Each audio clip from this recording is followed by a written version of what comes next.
My parents called to tell me I needed to go to Judy's house to meet the guy she was being set up with. Judy, meanwhile, was fast asleep right next to me. I thought it was a joke. "Judy," I whispered, "they said they found a guy for you to meet." She mumbled a lazy and pulled me into her arms. "Okay, Tom. In a bit, you can pick out an outfit for me and help me with my hair." When I just lay there, frozen, Judy opened her eyes and scoffed. "Seriously, what's wrong with you? We're just friends with benefits. You didn't actually think I was going to marry you, did you?" I couldn't process it. I just fumbled around awkwardly. I couldn't bring myself to look at Judy. I pushed her away, grabbed my clothes off the floor, and threw them on. "Tom, look at me." Judy propped herself up on her elbows, a playful look in her eyes. "You don't really think we're boyfriend and girlfriend, do you?" The words "friends with benefits" were ringing in my ears. My hands were shaking so bad I couldn't button my shirt. Judy threw back the covers, revealing her slim, sexy waist, and knelt on the edge of the bed. She reached out and expertly buttoned it for me. I kept my head down. "Who's the guy?" I forced a bitter laugh. "Don't tell me your dad just grabbed some random guy from a singles event." I looked at the red marks all over my body in the mirror, my back still aching. Judy, wearing only a pair of gray silk pajama pants, came up behind me and buried her head in my neck. "It's David." She raised those beautiful, almond-shaped eyes of hers and repeated it. "David, that finance major from college. You know, I'm actually pretty nervous about seeing him." My hand froze on my tie. Of course, I remembered him. Judy had a huge crush on him, but before she could confess, she heard he'd left the country. I thought that was all in the past. Judy stared at me and pressed her lips together. "Tom, don't you go getting any ideas about me. We've known each other since we were in diapers. I mean, yeah, you're handsome, but I see you as one of the guys. You're my perfect meal buddy, car buddy, bed buddy." Felt like a punch to the gut. A chill ran through me as I looked at her smiling face and barely managed to smile back. She went on, "Besides, I know what you're going to wear every day, right down to your underwear and socks. It's so boring. Sometimes I wake up in the middle of the night and see you sleeping next to me, and it actually scares me. I'm scared that if we ended up getting married, like our families always joke about, my whole life would be mapped out from start to finish." She shuddered. Like the very thought of it was terrifying. I dug my nails into my palm, fighting back tears. "I have to go." I threw on my coat and fled like a deserter. I thought Judy and I were dating. After all, we did everything most couples do. We ate together, went on dates together, hung out with friends together. We'd kiss each other square on the lips during Truth or Dare and say "I love you" without a second thought. Judy would personally pick me up from work on rainy days. She'd sneak her hand into mine under the table at family dinners. I had no idea that what I thought was a 6-month relationship was just a game of house to her. "Tom?" My mom tapped on the car window, peering in with concern. I snapped out of it. Seeing my red-rimmed eyes in the rearview mirror, I quickly answered, wiped my face, and got out of the car. "Mom!" I threw my arms around her, hoping she wouldn't see what a mess I was. "I missed you," I said with a laugh. Carrying a bag of groceries, she took my arm, seemingly relieved. "What are you doing just sitting in the car, honey? You gave me a scare. Didn't you see the news about people suffocating in their cars?" I nodded along. Suddenly, my mom's tone shifted. "Oh, by the way, Tom, Judy's date is coming over soon. Your uncle and aunt are taking this one seriously. I hear Judy's been planning this for a long time. She said she was worried the guy might feel awkward, and having another guy there would help him relax. Your aunt and I have been best friends for so many years, so when we go over today..." My mom looked at me, struggling to find the right words. "Yeah," I said, forcing a smile. "Don't worry, Mom. Just break the ice, say some nice things. I get it." Mom gave me a look full of pity. Of course, she knew. The picture of me and Judy sat on my nightstand. I treasured every single thing she'd ever given me, not to mention the notebooks filled with my barely concealed feelings for her. How could my mom not know? We walked home in silence. Just as we got to the door, I spoke up. Dad's retiring next month. Let's move to Florida. I looked at my mom's shocked face and smiled. You guys have always talked about retiring there. I don't have any big dreams anyway. I'd be happy being a coach and staying by your side. Sitting in Judy's house with my parents felt different this time. We were always joking around before. The last time we were here, we snuck into her bedroom to kiss under the pretense of playing video games. This time, oh, Mr. Kent, you have no idea how much effort this girl of mine put into chasing this David guy, Judy's mom said. I told her, why don't you just ask him out? But no, she had to insist on dating with the intention of marriage, and made her dad pull all sorts of strings just to get him to come over today for a setup. I looked around at the meticulously decorated house, filled with roses. There were fruits, candies, and tea on the table. Even Judy's little dog was wearing a bright red sweater. And there was Judy, checking herself in the mirror over and over, making sure she was absolutely perfect. The funny thing is, just last night we were wrapped up in each other, and she was passionately kissing the mole on my waist. And the shirt I was wearing? She bought it for me. Ah, it's such a shame, Mr. Reed said, grabbing my dad's hand. We always said when they were kids that we'd be family one day. We even had a little childhood engagement for them. Mr. Reed glanced at me. I really love this kid, Tom. Not only is he handsome, but he's got a great personality. So steady and cheerful. I lowered my eyes, afraid to respond. I was scared that if I wasn't careful, the tears would start falling. Dad. Judy frowned, clearly annoyed. You said it yourself, that was your generation's thing. You and Mr. Kent are close, so why don't you two become sworn brothers? What's it got to do with me? What century are we living in? Stop bringing up that old-fashioned stuff. She showed no regard for the adult's feelings. Then she turned to me, her tone harsh, as if I'd put her dad up to it. Tom, where's that watch my mom gave you? When I didn't respond, Judy walked right up to me, grabbed my wrist, and pushed up my sleeve. The one they said was the token for our engagement. I'm worried David will see it and get upset. The words hung in the air. Her mom and my dad, who had been sipping tea, both froze. My mom, who was arranging flowers for Judy, stopped too. Suddenly, the atmosphere turned incredibly ugly. My mom looked at me, and the vase and scissors in her hands clattered onto the table. She was about to stand up, but Judy's mom grabbed her arm. Mrs. Reed shot up, stood protectively in front of me, and gave Judy a hard shove. Judy Reed, what do you think you're doing? Never mind that nothing is set in stone with you and that David guy. That watch, you cried and begged and got on your knees to get Tom to wear it when you were 17. It was like Judy finally snapped back to reality. She remembered that year when someone confessed their feelings for me. In a panic, she'd snuck some alcohol, stolen the watch in the middle of the night, and shown up at my house crying and making a scene, even kneeling, begging me to wear her family's heirloom watch.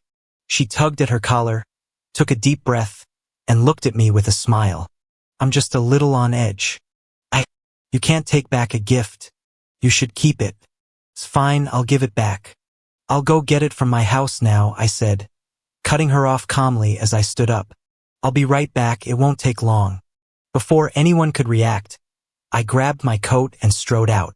When I returned with the watch, I was about to knock when I heard a cheer from inside. Welcome. Judy's smile froze the moment she saw me. What are you doing here?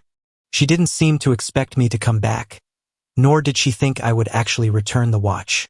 When I handed it to her, she looked completely shocked.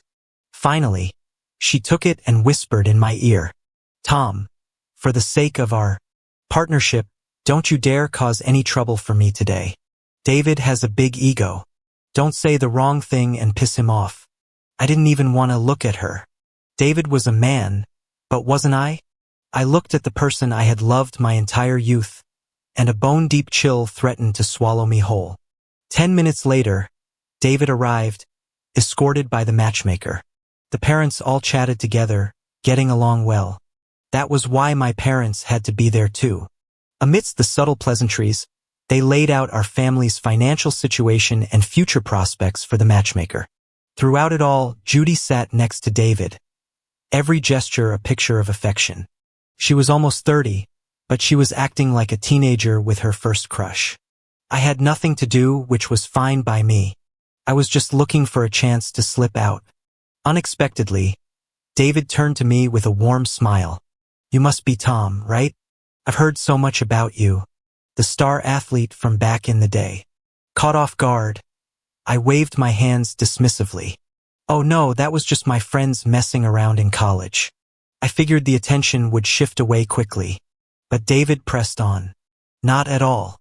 I remember you won the long-distance race at the track meet, and the next day the stands were full of girls bringing you water." Before I could say anything, David nudged Judy's arm, feigning curiosity. "You two grew up together. How did you not end up a couple? I remember you were so close, like two peas in a pod. Everyone thought you'd get married." All eyes turned to me. I don't know how to describe it, but this polite, gentle-looking guy was giving off some serious hostility. "Oh, him?" Judy looked at David and handed him the apple she'd been peeling. "To you guys, he's a man, some kind of star athlete. But to me, he's just a kid who hasn't grown up yet. My little tag-along I had to raise." Judy chuckled as if remembering something. "You have no idea. When Tom cried as a kid, snot and tears would stream down his face. If I wasn't there to wipe it, that big glob of snot would have dripped right into his mouth.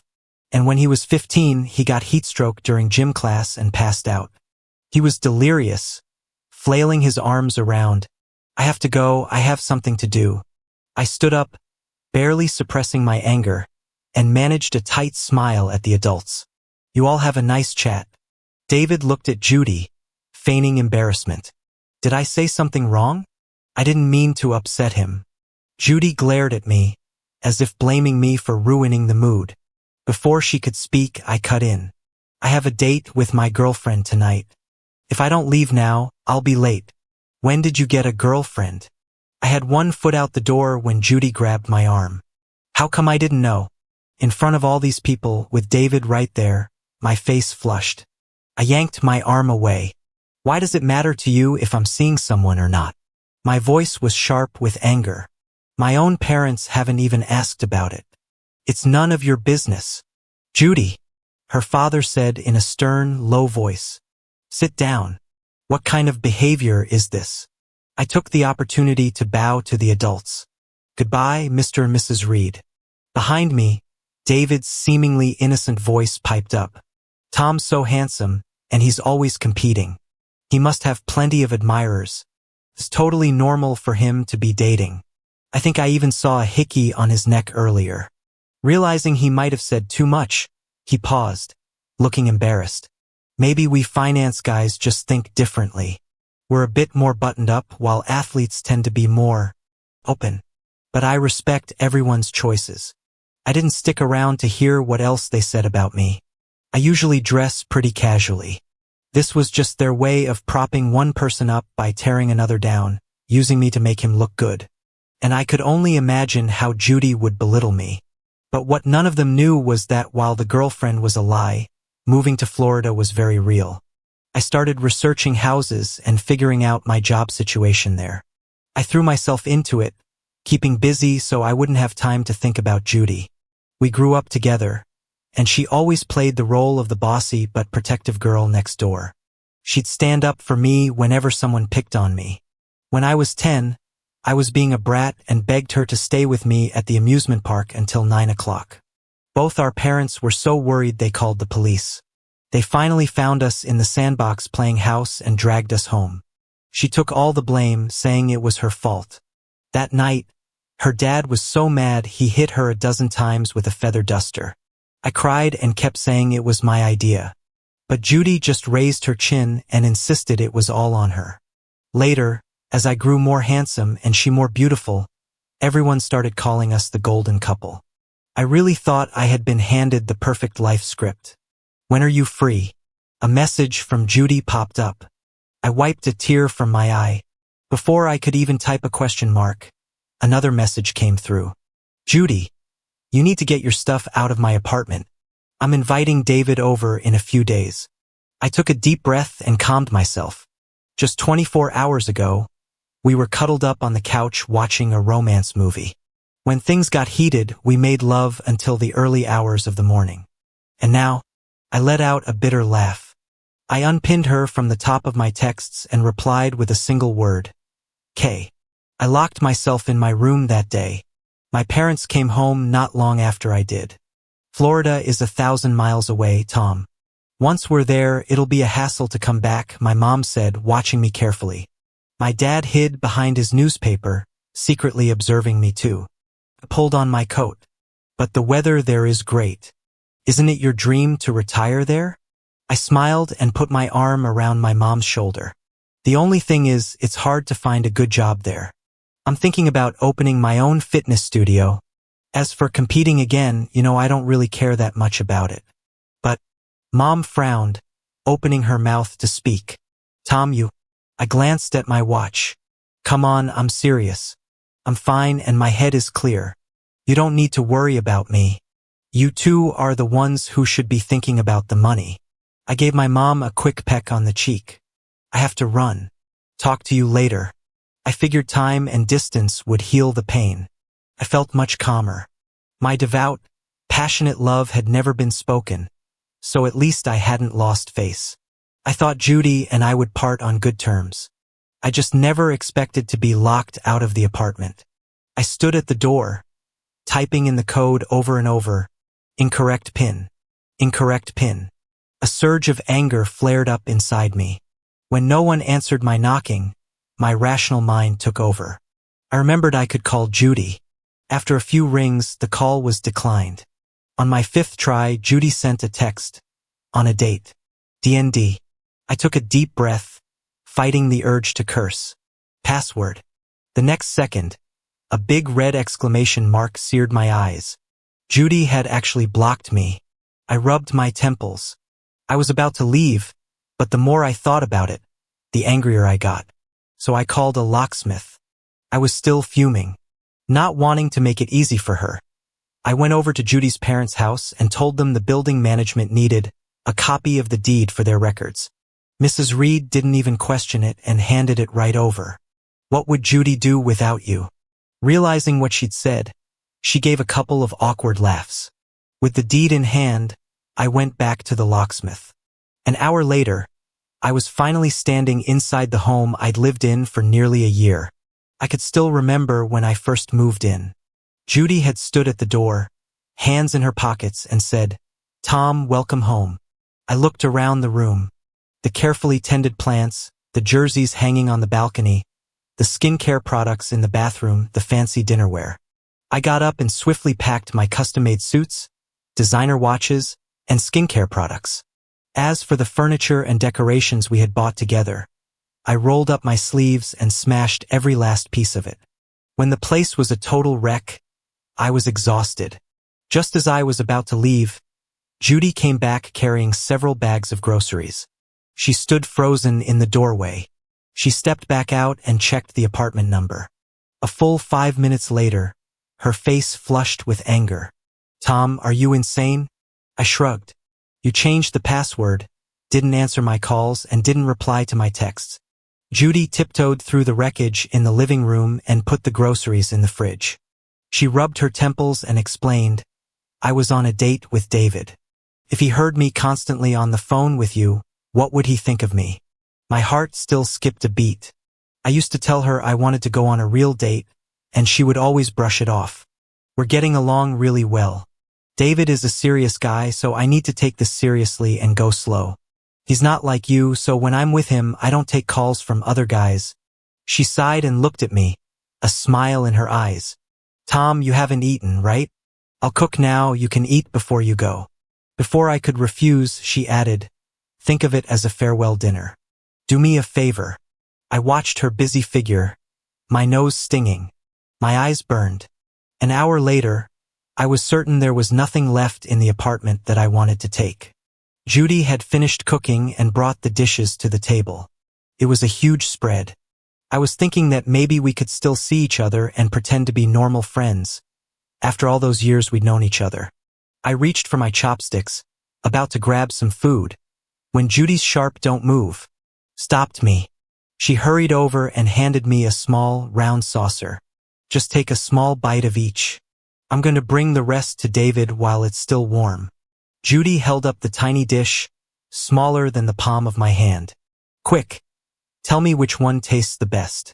I'll pack more of that one. If there's anything you don't like, I won't bring it. I'll leave it for you to eat." Clack. I slammed my chopsticks down. Her hand was still suspended in midair. I shot up from my seat, the chair scraping loudly and shrilly against the floor. My voice choked. "You know what, Judy? I never saw you as just a buddy. I was actually in love with you. All those sweet things I said before." My eyes were red as I stared straight at her. I meant every word. I ignored her stunned expression and turned to leave.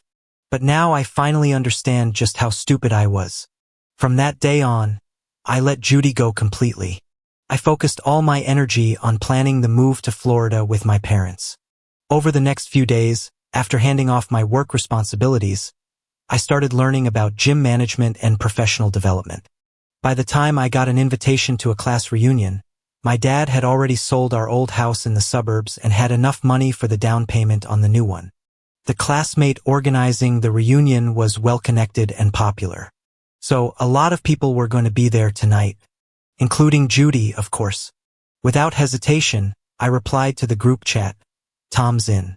After all, there was still a lot I didn't know, and this was a good chance to ask people for advice. I got dressed as I normally would and went to the party on time. As expected, I saw Judy and David. To avoid any drama, I sat in the corner farthest from them. Maybe it was because the lighting was dim where I was, but Judy, deep in conversation with the people at the table behind me, didn't seem to notice me at all. "Judy, I can't believe it, you actually landed David. So what happened with you and your childhood sweetheart? You ditch your friends for a guy? We haven't been out for drinks in over half a month. You broke up? Just like that?" I heard Judy's casual I felt perfectly calm. I continued my conversation with the alum next to me and even exchanged contact info. "Do you guys remember when we bet on how many days it would take Judy to win over the department hunk? I think it was a week." So many people had a crush on Tom. The guy could run, jump, looked amazing, and wasn't interested in anyone. Then Judy makes a move, and bam, he's hers in a week. I listened to their drunken banter. I tightened my grip on my beer bottle. After 5 seconds, Judy said softly, "Nah." Her voice was quiet but firm. 5 days. I suddenly felt all the strength leave my body. Finally, I heard her say, "Now that you mention it, I kind of miss him." I stood up and found David blocking my way. "Tom, long time no see." He casually put his arm around Judy's, smiling his suave, gentle smile. I gave a polite smile back, placed my bottle on the floor, and took a deep breath. Then I turned my attention back to my conversation with the alum. I didn't notice Judy staring at me from behind, her gaze lingering for a long time.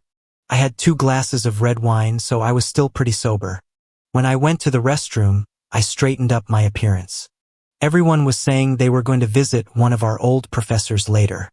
That included my respected mentor from the sports association.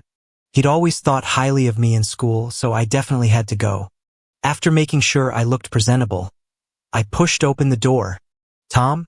David appeared, looking dapper in a white casual suit. "Hey," I replied. As I was about to walk past him, he suddenly grabbed my wrist. I tried to pull back from the pain, only to realize that this seemingly gentle man had a grip like iron. David glanced around, and seeing no one, he leaned in close to my ear. "You and Judy were living together for over 6 months. My sudden return must have really messed things up for you. You're pissed, aren't you?" I froze for a second. So he knew everything. But I quickly composed myself. I had thought we were in a real, committed relationship. This wasn't some affair. I had nothing to be ashamed of. Worried this might escalate, I discreetly started a voice recording on my phone. I tilted my head, wrenched my hand free, and said, "So what if I am? Little Tom, you really are something David said softly. Taking care of my fiancée for free for half a year, so dedicated. I should really thank you. His previous friendly demeanor was gone, replaced by a blatant challenge in his eyes. Too bad you got nothing out of it in the end. I mean, Judy didn't even give you a title. People in the know might think you were keeping it quiet. Anyone else would think you were just some kept boy. David's gaze was sickening as he looked me up and down. Though I guess it makes sense. You certainly dress the part. I'll have to get Judy to do a thorough checkup. Wouldn't want her catching anything from someone so promiscuous. He then grabbed my collar, pretending to inspect my clothes. You didn't come to this reunion just to try and seduce. I had had enough. I raised my hand and swung my arm, and slapped him hard across his smug face. Smack. The sound was sharp and clear. David clutched his face, staggered back a couple of steps, and yelled to someone behind me, "Judy!" I heard frantic footsteps approaching, followed by Judy's furious shout, "Tom!" I didn't turn around. While David was busy playing the victim for Judy, I grabbed his tie with one hand and slapped him again with the other. "Are you crazy?" Judy grabbed my wrist, but I didn't let go of his tie. Using her momentum, I yanked it back even harder. David cried out in pain. He was shocked and furious. "That's enough," Judy shouted, forcefully pulling me back. "You've had it out for David from the beginning, and now you attack him when he's alone. We all have eyes. We saw you hit him." She yanked me so hard I stumbled. "Look what you did to David. And you?" Judy looked at my unscathed appearance. "You're perfectly fine. Besides, I know you. Remember when you dragged me to the amusement park as a kid and our parents had to call the police? Who had to clean up your mess then? You hold grudges. You're mad David took your... So you do this. Apologize to David." In the crowd, everyone was looking at me with suspicion and disdain. I let out a cold laugh. "Fine, I'll apologize." Judy relaxed her grip. "You don't even have a girlfriend. Last time you just said that to spite me." "I'll apologize," I muttered, then yelled, "Apologize for this." I swung hard at the other side of David's face as he hid behind Judy. I shook out my wrist. "I'll post the recording in the group chat later." I smoothed my messy hair and flashed my signature smile. "Feel free to have a listen." I went home that night. Later, I met with my mentor privately. With everything settled, I felt confident. I was ready to move forward. I didn't have time to pay attention to anything else, focusing solely on buying a house and opening my studio. After a month of intense preparations, our family was on the road. On the plane, my parents couldn't hide their joy. From now on, their retirement would be nothing but enjoyment, and I would work hard to be the one they could rely on. "Judy Reed has sent you a friend request." Message. "Where did you go?" Message. "How come I'm hearing you moved? That's just a rumor, right?" Message. "Please accept." I was so annoyed. I blocked her number. Unexpectedly, half an hour later, Judy called from her dad's phone. My mom looked at me, a difficult expression on her face. I couldn't really refuse, so I took the phone. "My dad said you moved." "That's not true, is it?" The familiar voice made me feel like we were in another lifetime. Judy's voice was rushed. "You've lived there for decades. Besides, my mom said she and your mom were going to be best friends for life. You just went on a trip and people misunderstood, right?" My tone was flat. "We moved. We're 1,000 miles away now. We were renting for now, but once the renovations on the new house were done and it had aired out for a few months, we could probably move in before the new year." But there was no need to tell Judy any of that. I just answered what she asked. After a long silence, I thought she had hung up. "I'm going to go now." "Wait," Judy said twice, then whispered like a guilty child. "I apologized to you in the group chat about the thing with David. You didn't reply. Did you not see it?" "How could I not have seen it?" Minutes after I posted the recording, the chat exploded. Judy was forced to tag me and apologize. She even said she wanted to talk in person, that she'd buy me a gift to show how sorry she was. I didn't reply. Now that she was asking me directly, I answered, "I saw it." Before she could speak, I asked, "Was there anything else?" Judy sounded very disappointed. After all, the old me would have chattered nonstop with her even if we hadn't seen each other for just a few days. After a long pause, she said with a tone of resignation, "Are you still mad at me because of David? You were just lying about having a girlfriend to get back at me, right? You're still doing it. While you were gone, I did a lot of thinking. My thing with David was just a passing fancy, and I can explain what happened with him. But you're the one Judy," I said, my voice devoid of emotion, as if I were talking to a complete stranger. "We were just buddies, right? I hope you find an even better buddy in the future." I had a lot to do. Finally, I said, "Don't contact me anymore. You were pretty quick to block me back then. Now you're being awfully clingy." I thought for a moment and added, "It's annoying. I don't know if it was retirement or the climate, but my parents were looking much healthier. If it weren't for having to go back home to handle the house sale, they wouldn't have wanted to leave. I can just go back and handle it myself," I said, looking at some documents. "I can do it." My parents exchanged a look. "No, we don't feel right about that. Besides, the Reeds invited us to celebrate the week before New Year's. We'll go to the party, then fly back for New Year's Eve. The timing is perfect." I hadn't seen Judy in almost 6 months. Turns out, the person I once thought I couldn't live without wasn't so indispensable after all. "Tom, you're here. You look even more handsome." Mrs. Reed was as warm as ever, grabbing my hand the moment I walked in. "Look at that confidence. It's great. So much better to be open and confident." Judy, contrary to her usual self, seemed a bit on edge. She was wearing a white dress and stood behind her mom, smiling timidly. "Hi, Mr. and Mrs. Kent. Tom, you've lost weight. Has it been tough?"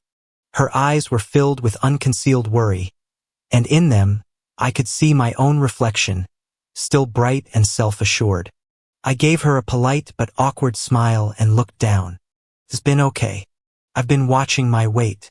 After a hearty meal, the sentimental talk began. Mrs. Reed hugged my mom and shed a few tears. At one point, Mr. Reed clenched his jaw. "Mr. Kent, you know I truly love Tom. I really think of him as my own son. That David guy was just playing Judy from the start. In college, Judy was naive and had a little crush on him. So he played hard to get, moved abroad, hoping she'd chase after him. But Judy gave up and started hanging out with Tom right after graduation. So he got jealous and engineered a reunion with her. What's that saying? The best hunters often disguise themselves as prey." Mr. Reed laughed twice. "And Judy fell for it, didn't she? But the good thing is, she realized her mistake. The moment you all left and she couldn't see Tom, she worked herself into the hospital with a bleeding stomach, constantly calling out for Tom. Really, it's not too late. Neither of them is married. There's still a chance." He waved his hand, and Judy immediately stood in front of me. Mr. Reed directed her. "Have Judy apologize to Tom in front of us. She can kneel, kowtow, whatever it takes." I looked at Judy, still as beautiful as ever, but she did look a bit worn down. Her eyes were a little red. "Tom, I didn't know how to appreciate you. The one I've always loved is Mr. Reed. I have a girlfriend," I said, pulling my gaze away from Judy and smiling at her father. "She has a great personality, and she's amazing to me. I'll have to bring her to meet you all next time." Mr. Reed's smile froze, and he looked at Judy with a pained expression. Judy looked like she was about to fall apart. "That's impossible. Didn't we say we were going to get married? Have you forgotten? We're childhood sweethearts. We always said we'd be husband and wife when we grew up. When we played house, you were the dad and I was the mom, and we were together for almost a year. We were so happy." She could no longer keep up the pretense of composure, and her voice choked. We were almost married, weren't we? You're just saying things to hurt me like last time, right?" My dad slammed his hand on the table and stood up. "Are you saying Tom is lying to you? That our whole family is lying to you? Ivy is a wonderful girl, and she's very respectful to us.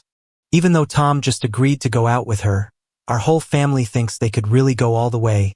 Worried he'd get too worked up, I rushed to his side and rubbed his back. Judy, let's not bring up the childhood engagement anymore. It was just a joke our parents made. It doesn't count. You said that yourself, remember? Ultimately, we left on a sour note. As we walked out, thick snowflakes began to fall. Just as I got in the car, Judy was standing in the cold wind, a frail figure with crimson-rimmed eyes. It was just a fling. I was confused. It wasn't until I lost you that I realized how precious everything I once took for granted was. Can you give me one more chance? Her voice was hoarse and trembling. Please. Before I could answer, my attention was caught by a figure in the distance. Under a streetlight, a woman stood elegantly. Her hair was already covered in a dusting of white snow. Ivy, I whispered in disbelief. The woman turned her head, her face lighting up. The tip of her nose was red from the cold. She pulled a bouquet of flowers from inside her coat and strode toward me. Didn't you say you wanted to watch the first snow with the one you love most? My heart ached looking at her. She had been working late just last night, yet she had taken a red-eye flight just for a silly, offhand comment I'd made. Ivy smoothed the frown from my forehead. So I came. Then, she leaned down and said to my parents, Mr. and Mrs. Kent, I haven't been drinking. I can drive. The scene was so warm that for a moment we all forgot Judy was still standing there. She stared blankly as we embraced.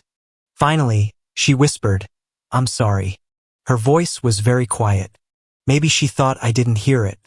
But in my heart, I silently said, it's okay. Not for me, but for the Judy who was once so warm, the one who used to hold me in her heart. Ready to go? I said, preparing to walk to the hotel with Ivy. I looked at Judy, who looked so sad she might shatter. Then, Judy, goodbye. I turned and melted into Ivy's arms. As I walked away, out of the corner of my eye, I saw Judy collapse to her knees in the snow. But that had nothing to do with us anymore. Ivy held me tight, her chin resting gently on my head, and said lovingly, to be covered in the same snow is to grow old together. She leaned down and gently kissed my forehead. Standing there, wrapped in happiness, I thought the first thing you have to do is learn to cherish it.